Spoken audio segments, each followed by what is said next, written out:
Don't Shoot by Robert Zacks.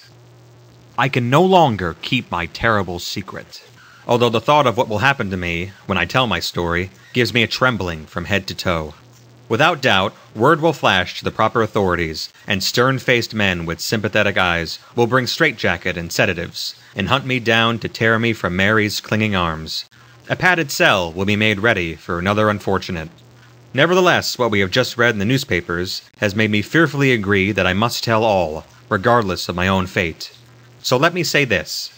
If it is true that an expedition is being organized in London to go to the cold and rocky wastes of the Himalayas for the purpose of investigating that astonishing primeval creature called the Abominable Snowman, then I am forced to tell you immediately. The Abominable Snowman is none other than Mr. Amer, the famous movie magnate. And I'm the one responsible for this amazing situation. I and my invention, which Mr. Amer had hired me to develop, an invention which would put 3D and CinemaScope and the new Largoscope process so far behind in the fierce Hollywood battle for supremacy that Mr. Amer would at last have complete control of the industry, and for that matter, television also. You will say this is impossible, because one or two glimpses of the Abominable Snowman have shown it to be an ape-like creature, and the animal's body is covered with thick, coarse hair. Well, did you ever see Mr. Amer lounging beside his elaborate Beverly Hills swimming pool? He looks as if he'd just climbed down a tree. The last young movie lovely an agent had brought around to talk contracts took one look, screamed, and fainted. It is said she was hysterical for 2 days. But let me tell you how it all started. Remember those awful days when television, like a monster with a wild pituitary gland, grew until it took the word colossal away from filmdom? What a battle! Like two giant bears rearing up face to face, roaring, screaming, swapping terrible blows of mighty paws. The two industries fought, with the film industry reeling bloodily, at first, then rallying with 3D, then CinemaScope, and television pressing home the fierce attack with color TV. And who was caught in the middle of all this, without any protection? Mr. Amer. Why? Well, let me give you some background on that character. When talkies killed the era of silent films, Mr. Amer nearly got shaken loose in the change. He'd scornfully dismiss the new development. "Ha," he'd say, "people come to my movies for one of two things, to fall asleep or to look at the pretty girlies." When the movie industry began to look for good stories and material that stimulated the mind as well as the emotion, Mr. Amer had jeered. "Ha! People are stupid. People are sheep. They don't want to think. They just want to see the pretty girlies." 6 months later, Mr. Amer had sent emissaries to England to try to hire this guy, Billy Shakespeare. "Offer him anything," ordered Mr. Amer grimly. "Tell him we'll fill the water cooler in his office with gin. He can pick any secretary he likes from among our starlets. And, he swallowed, then recklessly added, "we'll even give him screen credit." Of course, the men he'd sent out searching knew Billy Shakespeare had kicked off, though they weren't sure whether it was last year or 10 years ago. But it was a fine trip on the expense account, and after a few weeks of riotous searching in London's gayer areas, they wired that Shakespeare had caught a bad cold, the penicillin had run out, and he'd not lasted the night. But Mr. Amer pulled out of his situation.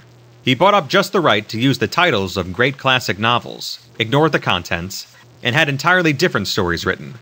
"Not enough girlies in their versions," he explained, frowning. "Them hack writers don't have stuff with real interest in it."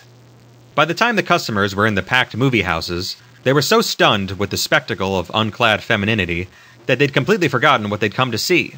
Half of them had never read the classics anyway. So the dough rolled in, and Mr. Amer's estate was photographed in color and published in Beautiful Homes magazine. And high school newspapers sent nervous young reporters to ask advice for graduates yearning to get into the movie business. How, they humbly asked, could they carve a place for themselves? Mr. Amer beamed and said, "Girlies. Use plenty of girlies. It gets them every time." The printed interview, as approved and edited by high school faculty advisors, did not contain this advice. But the girlies weren't enough to save Mr. Amer when television hit the movies on its glass jaw. He didn't believe what was happening, until it was too late. When his studio started hitting the skids, he hastily withdrew funds and liquidated assets and rented a number of safe deposit boxes. Then he sat back and let his creditors scream a symphony of threats. It was at that time that Mr. Amer heard that I, a young physicist interested in optics, had stumbled across an oddity which might revolutionize the movie industry. He'd heard of this through Mary, whom I love with all my heart, and who will sometimes embarrass me by proudly telling people how intelligent I am. As Mr. Amer's secretary, she let him know all about me, just as she let me know all I had just told you about him. Mary is not a reticent person. She is too loving of her fellow man to withhold even the slightest information, and perhaps I should have kept my astonishing discovery to myself. In any case, the phone rang in my very small laboratory one day, and Mary's excited voice said, "Joe, darling, it's me. I told them about your invention. Come down right away." "Who?" I said. "Where? What are you talking about?" "To the studio," she said impatiently. "To see my boss, Mr. Amer. He says if your invention is—" "Now wait a minute," I shouted with indignation. "I told you not to tell anybody about it. It's not perfected. In fact, I don't understand how it works exactly." "Stop being so modest," she said firmly. "I know you. You're a genius, and genius is never, never satisfied. I read all about it. You want us to get married, don't you?" "Yes," I said, sudden longing surging through my heart. "Can we afford to?" "No. So come on down. Anyway, I already told him. Don't make me into a liar," begged Mary. "If he likes your invention, maybe he'll buy it." The things we do for the women we love. I went there in fear and was trembling with good reason. Not knowing quite how my invention operated, it could be stolen from me, because it might not be patentable. It was more discovery than invention. Oh, I can tell you, I went to see Mr. Amer in a cold sweat of fear that I might be losing my hold on the strange and accidental phenomenon across which I'd stumbled. I got quite the greeting. When I walked into his elaborate outer offices, the workers were sitting hushed in fear before their desks. From within the private offices, I could hear bellowing and the sound of things smashing. Mary hurried over to me, her warm brown eyes pleading. Before she could say anything, I heard Mr. Amer say in a shout, right through the partly open door, "Well, what have you done about it?" A trembling voice said, "Sir, I've cut staff 50%. "Stupid!" roared Mr. Amer's voice. "Who's talking about that? Did you ask Peterson of World Studios if he'll license us to use his new Largoscope system?" "Yes." A moment of terrified silence. "He said your outfit could use his Largoscope on only one occasion. When they film your funeral." There was a gasp. Then the door opened, and a perspiring, harried, bald-headed man lurched out. With glazed eyes, he made a beeline for the outer door. "Let's go in," said Mary eagerly. "He'll be so glad to see you." I looked at her incredulously, but she took my arm and dragged me inside. There Mr. Amer sat twitching and shuddering, his head in his pudgy hands. He looked dully at us from tiny eyes. "Everybody hates my genius," he said, waggling his head from side to side. "Everybody envies me. The wild dogs are gathering to pull down the noble elk." As he glared at us, Mary said swiftly, "Yes, sir." "The wounded lion," whispered Mr. Amer dramatically, tears of self-pity coming to his eyes. "Surrounded by jackals and laughing hyenas. I am dying of my wounds." He uttered a wail. "Everybody's got a new filming system but me." He drew a deep breath. "Who the hell are you?" he demanded. "He's—" began Mary. "Wait a minute," he said. He grabbed a phone from the 6 on his desk. "Hey, publicity. Hey, Mike, I want rumors spread about Largoscope. Top doctors say it'll ruin your eyes, make you stone blind." He paused, his face purpling. "Okay, if you can't do it, then get another job. You're fired." He slammed the phone down. "No cooperation from anybody," he said heavily. "Surrounded by incompetence." He glared at me. "Who the hell are you?" I began. At this moment, the door opened, and in came a man with a sheaf of papers and a film of sweat on his forehead. "I hate to interrupt, Mr. Amer," he said doggedly, "but I got your note on the Lolita Vaughn contract we drew up. I knew there must be some mistake, so—" "Mistake? What kind of a mistake?" snapped Mr. Amer. "I want you to tear the contract up. I said we aren't going to sign it after all. I got a bigger name for the picture than her." The man winced. "Well," he said, I was just wondering. I mean, after all, we talked her into turning down that fat part in the new Broadway show that opened last night. It's a smash hit, I read today." "Tough," shouted Mr. Amer. "My heart bleeds. Did I know when I made that promise that I can get a big star at such a cheap price? I acted hastily. I made a mistake. So I corrected that mistake." He looked stern. "Would it be fair to the stockholders if I took Lolita under these conditions?" "But you own all the stock." "That's what I said, you fool!" roared Mr. Amer. "Get out of here." As the man fled, I stared at Mr. Amer in horror and disgust. Never would I trust a man like this, was my thought. He glared at me. Who the hell are you? He snarled. I keep asking and you stand there like a dummy. He's the scientist I told you about, said Mary. He's a genius. He has a new invention that will make Largoscope obsolete. This? Said the producer with incredulity. This beanpole is a scientist? I don't believe it. He stared morosely at me, shaking his head. He looks like an elevator operator who can't figure out what button to push. I beg your pardon, I said with indignation. I am a graduate of MIT. I graduated summa cum laude. Anybody can pick up a few words in French, he sneered. If you're such a genius, how much money you got, huh? As I looked at him numbly, my jaw hanging open, he tapped his chest with a sausage-like forefinger. Now I am a genius, see? I'm the guy who hires you. Now that we got that straight, what's this nonsense about you being smart enough to figure out a new invention that will make Largoscope obsolete? The weary cynicism in his gross face enraged me. If I ever had an immediate yearning to crush a man, to make him say uncle, to have him beg and yearn, it was at that moment and toward this insufferable moron. Within half an hour, we had driven back to my small laboratory. He peered suspiciously at the involved maze of wiring and electronic equipment. I pointed to the small unroofed cabinet on my long work table. It was 2 feet deep, and the 4 walls, which were 3 feet long, were studded with small tubes I'd rather not describe, since I've developed them myself, and they produce a new kind of ray. That's my camera, I said. It looks more like a diathermy machine or a sweatbox for reducing, he said skeptically. How's it operate? I set a few dials and went to find Susie, my white cat. Here, pussy pussy, I said tenderly. The man's gone nuts, said Mr. Amer in disgust. Take it easy, I snapped. That's how I made my strange discovery. I was doing a test on the effect of a new kind of radiation on fabrics, and Susie, my cat, walked over the equipment. First she stepped on a dial, turning it accidentally to full power. Then she wandered into the box. So what? Watch and see, I said. I got Susie, and she complacently allowed herself to be put into the box. I placed Mary at the dials with instructions, and took Mr. Amer to the next room and pointed to a huge circle chalked on the floor. The movie magnate waited impatiently. Mary, I shouted. Okay, turn dial number 1 to full force.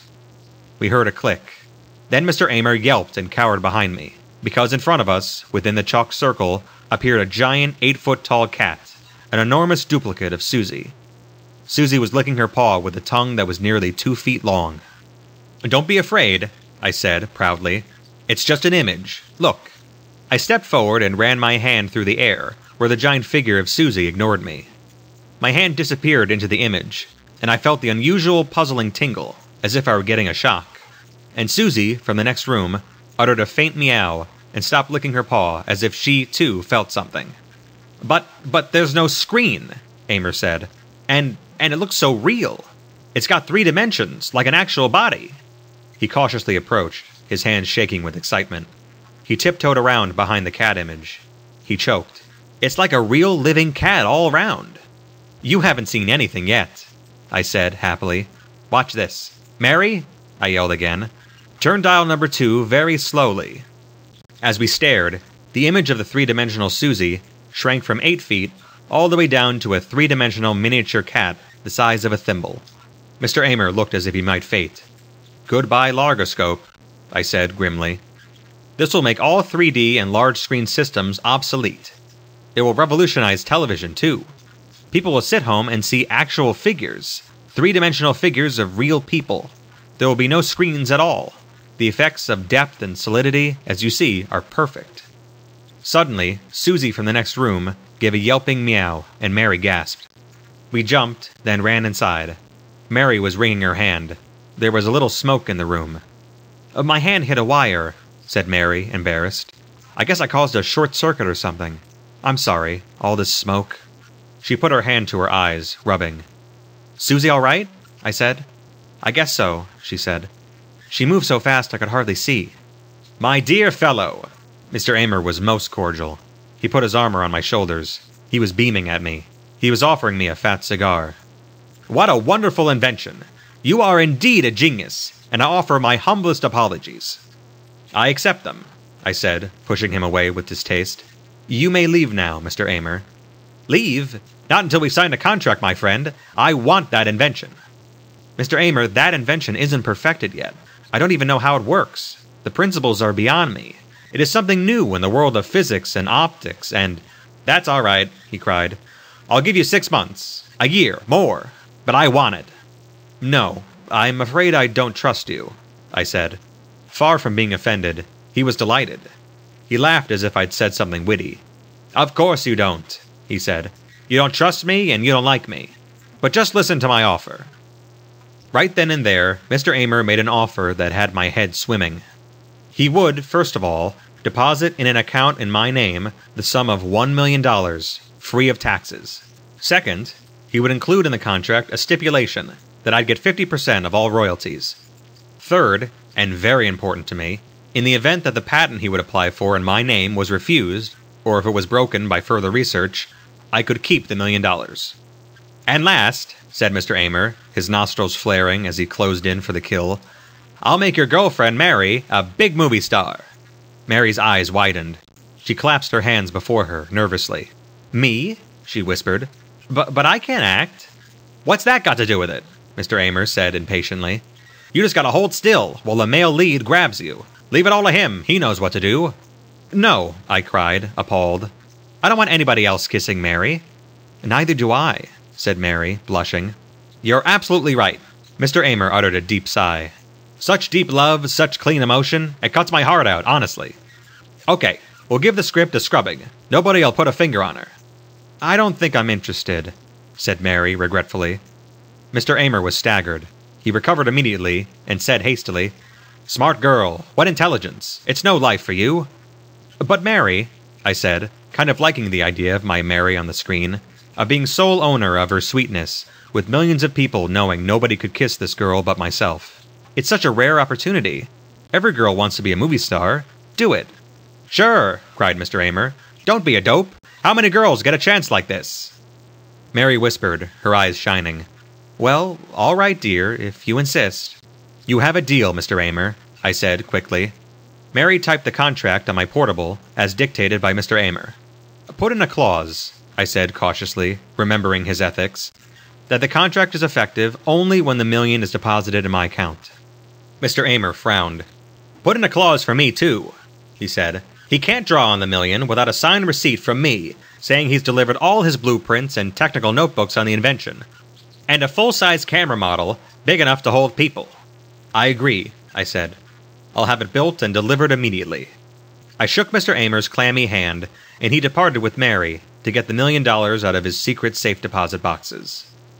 I stared dreamily after them, mentally spending that money on all the wonderful things I'd always wanted. A scintillometer, a centrifuge, maybe I could even build my own private cyclotron. And I could visualize Mary cooking dinner in a little white cottage with a picket fence. Within the week, I delivered the full-size camera to Mr. Amer's studio. As he left me, whimpering with joy, and carefully locking the iron doors of the room he'd set aside for my equipment, I stared at the signed receipt in my hand. $1 million. I was rich. At this moment, Mary appeared at the studio gate and ran toward me, her face deathly pale. What's the matter? I cried.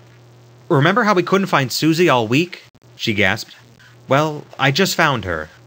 Mary held out her fist, opened her fingers, and I recoiled in astonishment.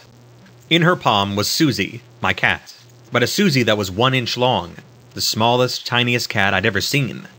She was alive and seemed healthy, as she licked her white fur and uttered a meow I could barely hear. My throat was so dry I could hardly get the words out.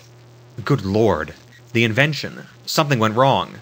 It not only sends the image in 3 dimensions without a screen to receive it, it also transmits the actual body itself through space. I've created a matter transmitter. But why is Susie so small? Wailed Mary. Apparently it transmits whatever size the image is set at. Remember we had reduced the image of Susie, and at that time you short-circuited the wires? That short circuit is what did it. If Susie's image had been large at that moment, we would have had an 8-foot-tall cat on our hands. I paused, appalled, my eyes clinging to the incredible 1-inch cat, now peering over the edge of Mary's hand at the ground below. It shrank back fearfully. My God, I whispered. I turned and, with Mary close behind me, made a beeline for Mr. Amer. We finally found him and got him alone.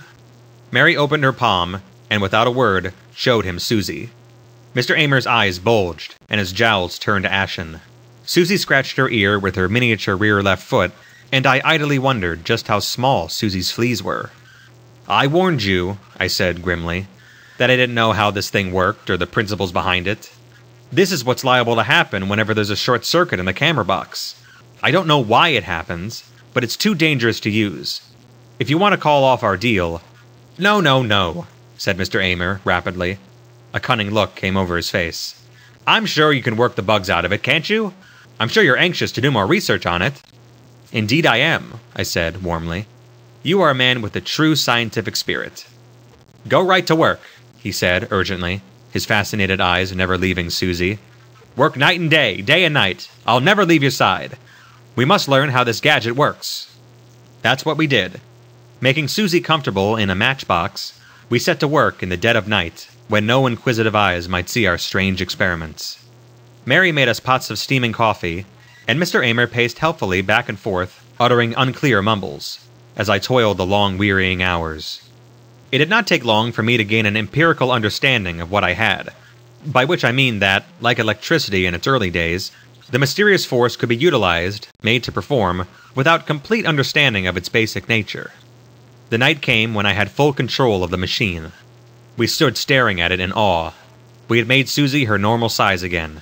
We had enlarged the image of an old shoe, recklessly aimed the projector out toward the country, and flicked the short-circuit switch that sent it out into space as solid matter. After 3 breathless days, we read the puzzled report in the newspapers. A shoe 8 feet long and 3 feet high had been found in the backyard of a summer cottage. It was a 3-day wonder, until somebody advanced the theory that it was obviously a prop of some kind of musical comedy movie. I looked at my machine with the sense of having created one of the greatest wonders of science. My voice was trembling with pride as I said to Mary and Mr. Amer, "The things that can be done with this invention. The incredible things." "Yes," said Mr. Amer, gloating, "and it's mine, all mine." "You'll be the biggest man in the movie industry," I said solemnly. "You made a good investment." Mr. Amer gave a strange smile. "You are a great inventor, my boy, but you have a small imagination. Biggest man in Hollywood, did you say? The only man in Hollywood, you mean? Why, do you realize what I can do with this invention? I can own Hollywood, television, Broadway, and I'll make a list of people I don't like that I'll get even with. Why, I can be master of the entertainment world." The blinding realization of what I had done flared in my numbed brain. I'd given a tremendous scientific weapon to a ruthless moron. And there was nothing I could do, because he had my blueprints locked in his safe. I stepped forward, and with full force, hit Mr. Amer on the jaw. As he sagged, I grabbed him and shoved him into the transmitter. "Look out!" cried Mary. "He's getting up!" "No," he said in a strangled voice as he struggled to his knees. "No, I'll fix you." I turned the dials full power, hit the directional switch with my open palm, and closed my eyes. Mr. Amer's voice cut off abruptly. When I opened my eyes, he was gone.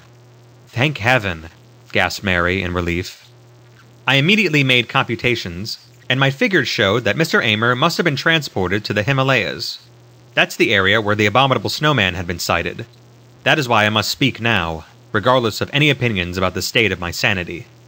I would not want Mr. Amer shot by mistake, as he comes rushing toward a party of explorers. It's all right to bring him back now. I've smashed the machine beyond repair, and, since Mary was Mr. Amer's private secretary, she knew where to get the combination of his safe, so we were able to destroy my blueprints and technical notebooks. I've turned the $1 million over to Mr. Amer's lawyers, and they are now fighting off the creditors, who all think Mr. Amer is deliberately hiding from them. Whatever you do, please don't take a shot at the abominable snowman. It is Mr. Amer.